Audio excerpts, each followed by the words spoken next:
Bonjour, je suis ravie de vous accueillir dans Face à la société. Avec nos invités, nous allons réagir à travers une série d'extraits vidéo à des thématiques liées à l'actualité et justement à la société. Nous allons consacrer l'émission d'aujourd'hui à la science et à la physique quantique. La vacuité n'est pas un concept. Alors qu'est-ce que la vacuité ? C'est quelque chose dont on peut faire l'expérience puisque c'est la véritable nature de notre propre existence et de toutes les existences. Et ça signifie que tout ce qui existe est dû à des causes, est conditionné, donc n'existe pas par soi-même. Donc on dit qu'elle n'a pas d'existence substantielle ou autonome ou séparée. Donc on devrait plutôt parler de vide, de vacuité, mais comme un adjectif presque, en disant cette chose est vide de ceci. Une bouteille est vide de son contenu. L'esprit est vide de pensée à un moment donné. L'être est vide d'une âme substantielle. Il n'y a rien de permanent dans mon être. Le corps est vide en ce sens que non pas il n'existe pas, mais il se transforme sans cesse, donc il est vide de substance propre et permanente. Alors Roland Reich nous dit « La vacuité n'est pas un concept ». Vous êtes d'accord avec lui ?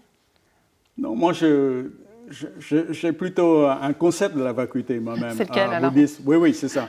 Et donc, moi je pense que ça a un rapport avec un des principes que je considère basiques dans le bouddhisme qui s'appelle l'interdépendance.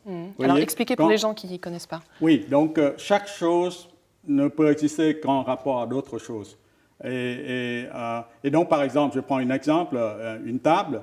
Une table en bois. Quand vous regardez la table, vous pensez qu'elle existe par elle-même, mais en fait, ce n'est pas vrai. Vous devez penser au bois de l'arbre qui a été taillé pour faire cette table. Et puis, quand vous pensez à l'arbre, vous devez penser à la pluie, à la terre, aux éléments, en fait, qui le nourrissent l'arbre. Et puis, bon, pour fabriquer la table, il faut un charpentier. Donc, il faut penser au charpentier, au boulanger qui a nourri le charpentier, et ainsi de suite, une chaîne infinie de causes, vous voyez. Donc, on ne peut pas définir les choses par eux-mêmes, existant par eux-mêmes, c'est toujours interdépendant. Et en fait, ce concept, donc, que tout est relié, tout est connecté, donc, se retrouve dans la science moderne. Nous sommes tous des poussières d'étoiles, par exemple. Vous voyez, tous les atomes que dans nos corps, sauf dans l'hydrogène et l'hélium qui ont été fabriqués dans les 3 premières minutes du Big Bang, ont été fabriqués par les étoiles. Donc, nous sommes tous frères et sœurs, nous partageons tous la même généalogie cosmique, nous sommes les cousins des coquelicots des champs et les frères des bêtes sauvages. Donc, voilà. Donc, la vacuité bouddhique, donc, c'est pas le nihilisme, parce que, bon, beaucoup de penseurs occidentaux ont mal compris le bouddhisme, dit que le bouddhisme dit que le monde n'existe pas. C'est pas vrai. Bien sûr, le bouddhisme reconnaît l'existence d'une table, l'existence d'une particule, mais ces choses ne peuvent être définies que par rapport à d'autres choses. Vous voyez? Et c'est pas aussi le réalisme matérialiste qui dit que chaque chose existe par lui-même. Donc, c'est ce qu'on appelle la voie du milieu, qui est entre le nihilisme et le réalisme matérialiste. Inès Safi, est-ce que cette définition de la vacuité par le bouddhisme vous parle ? Est-ce qu'éventuellement vous établissez un lien avec la tradition de l'islam ?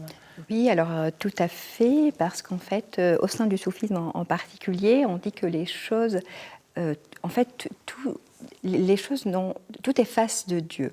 Et donc, en quelque sorte, on retrouve cette idée que nous n'avons pas d'autonomie par rapport à Dieu et que tout existe parce qu'il nous soutient dans cette existence. Donc, on retrouve ce principe d'interdépendance, finalement. Alors, c'est plus que l'interdépendance. Et d'ailleurs, il y a quelque chose qui m'est cher, qu'il faut pour moi absolument mentionner quand on parle de physique quantique, c'est l'expérience de non-séparabilité. Et la non-séparabilité, c'est plus que même l'interdépendance. Ce n'est pas juste des chaînes causales. Et la non-séparabilité, l'expérience a été faite, et d'ailleurs elle est indépendante même de la physique quantique, entre 2 photons, par exemple, de lumière. On a dit que c'était de nature corpusculaire. Et pour en donner... Alors, toute image que je peux en donner est nécessairement fausse, parce qu'on ne sait pas donner de récit, comme on fait en physique classique, pour expliquer pourquoi on a cette observation. Mais cela revient un peu à imaginer qu'on soit en face d'un miroir, et que, en fait, le deuxième photon par rapport au premier, c'est comme notre image dans le miroir. Et tout ce que si nous bougeons, l'autre image va bouger. C'est pas tout à évidemment ça, mais c'est quand même quelque chose. Ça veut dire qu'en fait, on ne peut même pas parler d'un photon indépendamment de l'autre. Tout est relié. Et donc, c'est une vision holistique qui s'impose et qui, effectivement, a une résonance avec les traditions, je suppose, bouddhistes et aussi musulmanes, aussi au sein de l'ésotérisme chrétien. Et je pense que c'est important parce que cela va à l'encontre de la vision réductionniste, mécaniste que nous avons nourrie, en particulier par l'influence de la science sur nos modes de pensée, qui sont quand même... la science a un pouvoir aussi, qui n'est pas seulement dans nos vies pratiques, nos modes de vie, mais aussi au niveau de nos perceptions, de nos philosophies. Et je pense que c'est important qu'on soit conscient de ce nouveau paradigme qu'est la physique quantique, afin de réviser ces visions-là et de les relativiser. Et entre autres, effectivement, cette idée que nous sommes unis à tout, que nous venons d'un même... que nous avons un peu la même composition, même si la composition ne doit pas être comprise comme étant nous sommes réduits à des entités, parce que même l'idée d'atomisme grec est contestée aussi par cette non-séparabilité. Mais cela, on le retrouve aussi, par exemple, au sein de la tradition soufie.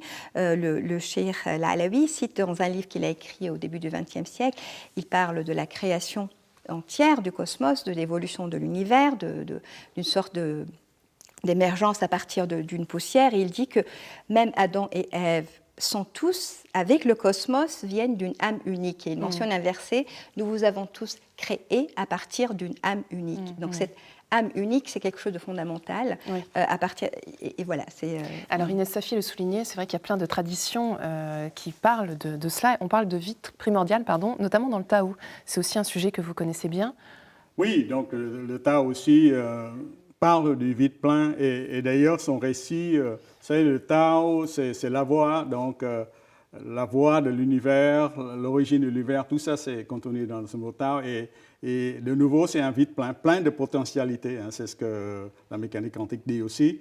Et donc, ce potentiel donc, va générer donc, toute la matière qu'on a dans l'univers. Il y a une très fameuse phrase dans le Tao Te Ching, donc de Lao Tzu, qui dit que le Tao génère l'un génère le 2 génère le 3, les 3 génèrent les 10 000 mètres. Donc, vous voyez toute la complexité, toute la beauté, l'harmonie du monde, en fait, vient donc de ce Tao, de ce vide primordial. Alors, allez-y. Oui, alors justement, là aussi, je reconnais certaines...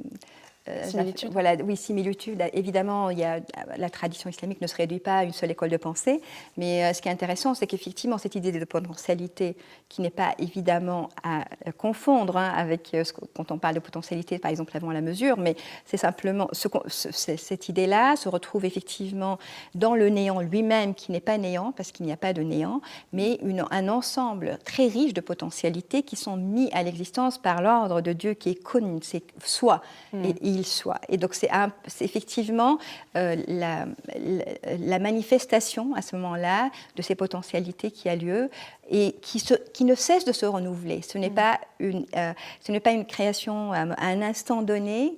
Et puis Dieu sort de son univers, mais il est toujours présent, il est donc chaque jour dans un état différent, c'est un verset qui le dit, et donc cette idée aussi de création incessante, elle a une sorte de résonance avec ce qui se passe dans une mesure, mais pas du tout encore pour les mettre au même niveau, mais c'est simplement pour dire que ce n'est pas troublant pour quelqu'un qui croit dans ces concepts, on va dire métaphysiques, d'accepter ces énigmes de la physique quantique. Effectivement, cette idée, on parle de libre arbitre de la particule, puisqu'elle décide au moment seulement de la mesure de quel état elle va choisir.